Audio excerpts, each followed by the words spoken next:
बिस्मिल्लाहिर्रहमानिर्रहीम।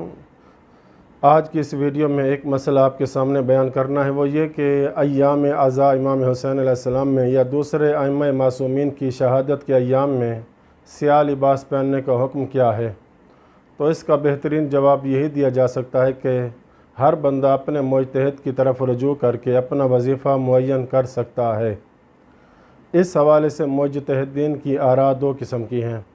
बाज़ फ़ुक़हा स्याह लिबास में नमाज़ पढ़ने को मकरूह समझते हैं और बाज़ फ़ुक़हा इसको मकरूह नहीं समझते। इस इख्तिलाफ़ की वजह क्या है?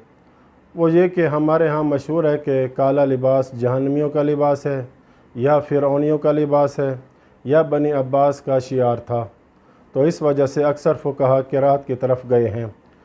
लेकिन यहाँ पर यह सवाल भी आता है कि जो फ़ुक़हा क़िराअत के कायल नहीं हैं वो क्यों नहीं हैं, और जो क़िराअत के कायल हैं वो अय्याम अज़ा में भी आया क़िराअत समझते हैं या नहीं।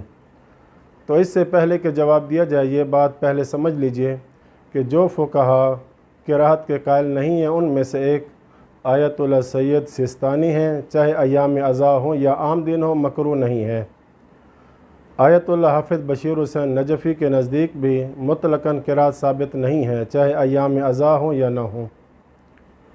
और दूसरे फ़ुक़हा के जो कायल हैं कि स्याह लिबास मकरूह है, मसलन उनमें आयतुल्लाह सैयद अली ख़ामेनी और दीगर बाज़ फ़ुक़हा के नज़दीक स्याह लिबास में नमाज मकरूह है, लेकिन अय्याम अज़ा में मकरूह नहीं है बल्कि अजर व सवाब का बाइस है। अब यहाँ पर दो सवाल हमारे सामने आते हैं। एक ये कि जब हमारे यहाँ इस तरह के मशहूर रिवायात हैं स्याह लिबास की क़िराअत पर, तो फिर क्यों बाज़ फ़ुक़हा के नज़दीक क़िराअत साबित नहीं है। और दूसरा सवाल कि जो फ़ुक़हा मकरूह समझते हैं वो क्यों अय्याम अज़ा में मुहर्रम के अय्याम में क्यों क़िराअत के ख़त्म हो जाने के कायल हैं। जहाँ तक पहले सवाल का ताल्लुक़ है, जो कहते हैं कि क़िराअत साबित नहीं है, वो उन रिवायात का जवाब देते हैं कि जो रिवायात दलालत कर रही हैं क़िराअत पर, उनका जवाब देते हैं। वो ये कि एक वजह एक शिक ये बयान करते हैं कि वो रिवायात या सनद के हवाले से ज़ईफ़ हैं या फिर दलालत के एतबार से कमज़ोर हैं। ऐसी रिवायत जो सनदन भी ताम हो और दलालत भी उसकी मुतलक़न क़िराअत पर दलालत करती हो, ऐसी रिवायात हमारे यहाँ साबित नहीं है। इसके मुकाबिल में हमारे पास मुतअद्दिद रिवायात हैं कि जिनमें ये वारिद हुआ है कि अइम्मा मासूमीन अलैहिमुस्सलाम और रसूल खुदा इनको काले लिबास में देखा गया है। मसलन आप देख सकते हैं आमाली सदूक किताब में इमाम सादिक अलैहिस्सलाम से रिवायत है कि पैगंबर अकरम सल्लल्लाहु अलैहि वसल्लम निकले और उन पर खमीसा था, यानी खमीसा पहना हुआ था। खमीसा अरबी में एक सियाह चादर और लिबास वग़ैरह को कहा जाता है। इसी तरह मसलन मकारिमुल अखलाक सफ़ा 104 पे है कि मौला अली अलैहिस्सलाम के हवाले से है, रावी नकल करता है कि मौला अली अलैहिस्सलाम घर से निकले और उन्होंने सियाह चादर वग़ैरह पहनी हुई थी। नासिख़ तारीख़ में इमाम हसन मुज्तबा अलैहिस्सलाम के हवाले से है कि जब मौला अली अलैहिस्सलाम को दफन किया गया तो इमाम हसन अलैहिस्सलाम जब लोगों के लिए बाहर निकले तो उन्होंने सियाह कपड़ा पहना हुआ था, मिंबर पर तशरीफ़ लाए और ख़िताब किया। इमाम हुसैन अलैहिस्सलाम के हवाले से काफ़ी में ये रिवायत कि जो सनद के एतबार से मोतबर है, जिल्द नंबर 6 सफ़ा नंबर 452 पे इमाम मोहम्मद बाक़िर अलैहिस्सलाम से रिवायत है कि क़ुतिल हुसैन अलैहिस्सलाम व अलैहि जुब्बतुन ख़ज़ दुकना। इमाम हुसैन अलैहिस्सलाम को जब शहीद किया जा रहा था तो आपने जुब्बा पहना हुआ था जो कि सियाह जुब्बा था।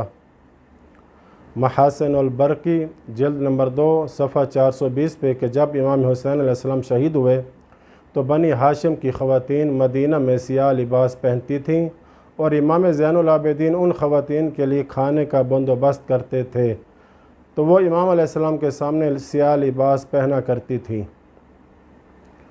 तो जो फ़ुक़हा कहते हैं कि क़िराअत साबित नहीं है, वो कहते हैं कि उधर मुकाबले में हमारे पास एक से ज़्यादा रिवायात हैं कि मासूमीन अलैहिमुस्सलाम को काले लिबास में देखा गया है। बाज़ उन में रिवायात मोतबर हैं, तो लिहाजा जो रिवायत क़िराअत पर दलालत करती हैं वो ज़ईफ़ हैं, और जो क़िराअत पर दलालत नहीं करती उनमें से बाज़ मोतबर हैं। ये एक जवाब है। جو وہ دیتے ہیں۔ دوسرا جواب یہ دیتے ہیں کہ اگر مان بھی لیا جائے کہ ان روایات کی دلالت قرات پر تام ہے، تب بھی ان دوسری قسم کی روایات کسی وجہ سے ان کو چھوڑنا ہوگا، چونکہ ایک ایسا حکم جس کے بارے میں ثابت ہے کہ اتنا مکروہ ہے کہ وہ فرعونیوں کا لباس ہے، اور اس قدر شدید مکروہ ہے کہ بنی عباس کی وجہ سے ایک ظالم حکمرانوں کا شعار ہے، یا مثلا جہنمیوں کا لباس ہے، تو امام علیہ السلام اس طرح کا مکروہ کام نہیں کر سکتے، تو لہٰذا ان کی تعویل کرنی پڑے گی۔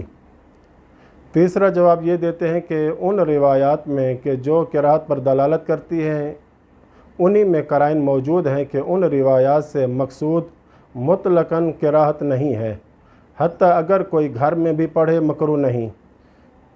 ان میں اشارے موجود ہیں کہ قراءت اس حالت میں ہے کہ جب انسان کسی ظالم جماعت کے ساتھ شمار ہونے کے لیے پہنے، جیسے بنی عباس کے دور میں ان کا شعار تھا، تو جو لوگ کالا لباس پہنتے تھے تاکہ وہ ان کے مددگار شمار ہوں، ان کی پارٹی کے شمار ہوں، تو پھر اس طرح کا کالا لباس پہننے کی قراءت وارد ہوئی ہے، مطلقاً نہیں ہے۔ تو یہ ان روایات کی تعویل ہے کہ اگر گھر میں کوئی پہنتا ہے یا ویسے کسی وجہ سے پہنتا ہے تو قراءت نہیں ہے۔ یہ ہے ان لوگوں کا جواب کہ جو قراءت کے قائل نہیں ہیں، لیکن زیادہ تر فقہا قراءت کے قائل ہیں۔ یہ اس طرح جمع کرتے ہیں اور کہتے ہیں ادھر سے مکروہ پر دلالت کرتی ہیں، ادھر سے جواز پر دلالت کرتی ہیں۔ مثلا امام علیہ السلام کا کالا لباس پہننا بتاتا ہے کہ حرام نہیں ہے، جائز ہے، اور ادھر سے یہ روایات بتاتی ہیں کہ مکروہ ہے، تو لہٰذا وہ قراءت کے قائل ہوئے۔ لیکن جو قراءت کے قائل ہوئے وہ پھر کیوں ایام عزا میں آ کر کہتے ہیں کہ مکروہ نہیں ہے بلکہ اجر و ثواب کا باعث ہے؟ اس کی وجہ یہ ہے کہ بلا شک و شبہ کالا لباس پہننا غم کے اظہار کا ذریعہ ہے۔ عرب میں بالخصوص اگر کسی گھر میں بڑی مصیبت آ جاتی تو سال سال تک بھی گھر میں کالا لباس پہنا جاتا ہے، تو حزن، غم اور مصیبت کے اظہار کا ذریعہ ہے۔ تو جو کسی اپنے معصوم امام کی مصیبت کا اظہار کرتا ہے سیاہ لباس پہن کر، تو ان کی مصیبت کا اظہار کرنا خود یہ عند اللہ محبوب اور پسندیدہ ہے۔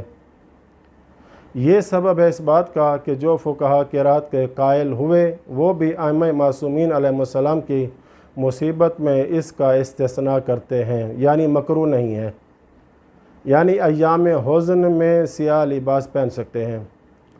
تو مقصد یہ ہے کہ اگر کوئی مطمئن نہیں ہوتا اور سیاہ لباس نہیں پہنتا تو پھر اس طرح سے نہیں ہے کہ اگر کوئی ایام عزا اور مصیبت میں پہنے تو اس کو طعن و تشنیع کی جائے اور اس پر اعتراض کیا جائے، چونکہ موجودہ فقہا میں سے شاید ایسا کوئی بھی نہ ملے کہ جو کہے حتیٰ کہ ایام محرم میں بھی پہننا مکروہ ہے، یا اصلاً قراءت کے قائل نہیں ہیں بعض فقہا، یا پھر یہ کہ قراءت کے قائل ہیں تو عام دنوں کے لیے مکروہ کے قائل ہیں، لیکن امام حسین علیہ السلام کی مصیبت اور غم و مظلومیت کو ظاہر کرنے کے حوالے سے کہتے ہیں کہ قراءت نہیں ہے بلکہ اجر و ثواب کا باعث ہے، اور قراءت اٹھ جاتی ہے ایام عزا میں۔ وصلی اللہ علی محمد و اہل بیت۔